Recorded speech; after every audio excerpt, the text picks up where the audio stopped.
How did you get into RSD? So that was 8 years ago, maybe. Yeah, about that. So I initially, as I said, where you asked for that catalyst was it was a breakup, right? So I had that Mhm. breakup, and that was pretty traumatic. That was actually I was working directly opposite her, so we'd see each other every day. I was working in a men's suit shop, and I would see her every day. It was great when we were together, but that lasted about 3 months, and that was a spiral. That was a real big spiral for me. I've talked about it a lot of times. Basically, it was about 10 months of like a real deep psychosis of depression, and it started to take a drug called Restovit, which is a sleeping medication. And then I got addicted to the feeling because once you come off sleeping medication, or once you take a lot of sleeping medication, when you wake up, you feel as if a truck has hit you. Your body is just like, oh fuck, like it just feels different. And it was great at the time because that was me feeling something. Like I hadn't felt anything for like 10 months. And so being hit by a truck was the best feeling I ever had. Anyways, long story short, it got to a point where I was like, yo, this is it. I can't keep doing. The girl was like, yeah, it was a little bit of tormenting me when I saw her and this and that. She ended up getting another dude. She would make up in front of the dude to get my attention and this and that. And I tried to move jobs. She ended up moving in the same place as me. I'm like, God, I can't get away from this girl. Anyways, long story short, uh, I had a bottle of water and I got went to a bunch of chemists and got the rest of it. I got about 50 tablets and I was starting to pop them out and I was going to take it. I was going to take them, go to sleep, and then mum will find me. I look back at this time and I wasn't like I was very depressed and suicidal, but it was as if someone else was controlling me. I wasn't controlling myself. And this is where I look back as like destiny. So someone was controlling me. Anyway, so I was gonna take all the tablets and I was like, you know what, I'm gonna do 20 minutes of YouTube. I loved YouTube. That was a little bit of glimmer that I had. And what do you know? An Owen video came up in my search. So this was 20 minutes before I was about to kill myself. Owen video came up and I watched another one. I watched another one. And I put all the tablets and then I went on a 48-hour binge watch of every like RSD video there was, and saved my life, completely saved my life from the ground up. I wouldn't be here today without that moment happening. That's why I say it's a little bit like destiny. Anyways, long story short, I was like, I have to meet the man that saved my life. That's it's a great you just want to see how far you can go. And I started to see girls and I was approaching and I was getting girlfriends and this it was great. I was like, yo, this is really fun. Anyway, so then this idea of like I'd been doing it for probably like 12 months, 12, 13 months, and I was getting really good. People in Sydney knew me and everything like that. I was going to the inner circle meetups and this and that. And I was like, yo, I want to go over and assist for them, get as close. I remember Gary Vaynerchuk talking about get around the sun, he talks about it. And the sun is the people you want to learn from. Get around them any way possible. So I booked a boot camp in Miami, and I went to the world tour that they had in Miami, and I went on this boot camp, and it was with the Owen and Jeffy. And in the first day, I tried to impress them. The second day, I asked them if I could talk to Owen privately. And yeah, we said, I asked him how I'd be able to assist him or Julian or one of the other guys or anything like that. And he said, oh, we'll talk about it. That night, I went out and I was Owen's wingman.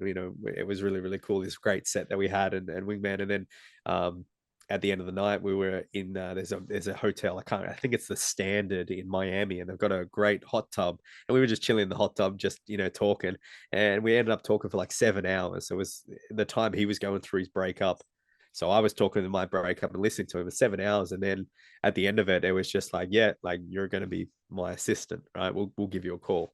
And I went back to Australia. I was like, oh, and then I waited and waited and waited, and then eventually the call came, and then like, oh, we want you to fly out in 2 days. I was like, oh fuck, all right, I'll quit my job. This that flew out, and then we got on very very well, and again, for someone that saved my life, it was like a dream come true.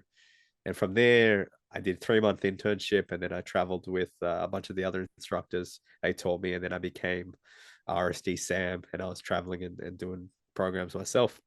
But those year and a bit that I traveled with Owen exclusively was like groundbreaking. It was a really cool thing to do, as like the almost like the prodigy kind of thing, which was cool to experience. So yeah, that's how I got into RSD. That's the full story basically. Oh, that's crazy. Did you do any RSD videos? I'm not sure if there was like a channel because I remember Of course, there was Julian's channel, Owen's channel, Ozzy's channel, though he wasn't Yeah, really making many videos. Luke's sure. channel, you name it. Yeah, yeah, absolutely. So I came on the same time as Luke and Madison, and I had my channel at about a five to 6,000 subscribers, which was cool. So I had about 15, 20 videos up there. And that was cool until we departed ways. And then I don't have access to that channel. They took down the videos, but I have one video that I've actually put up on my YouTube channel. So that's a kind of cool thing that people can go back to and have a look, Hmm. which is awesome. Okay. You know, the one video that I saved. Is it a special one or was it like just the one that you could keep?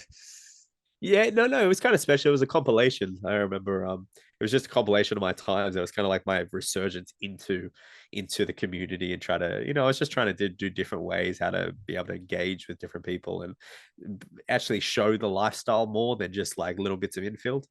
So I wanted to show the lifestyle, and that's kind of been a catalyst, and that's been a foreshadowing for a lot of my stuff now, where I teach guys how to build their lifestyle. And one of the big pillars we do is social media and showing that lifestyle off, showing off who you are as a person, being able to show uh, photos and videos where it puts you in a valuable light, and show photos and videos that adds a lot of comfort with a lot of girls and a lot of your circle, understand who you are.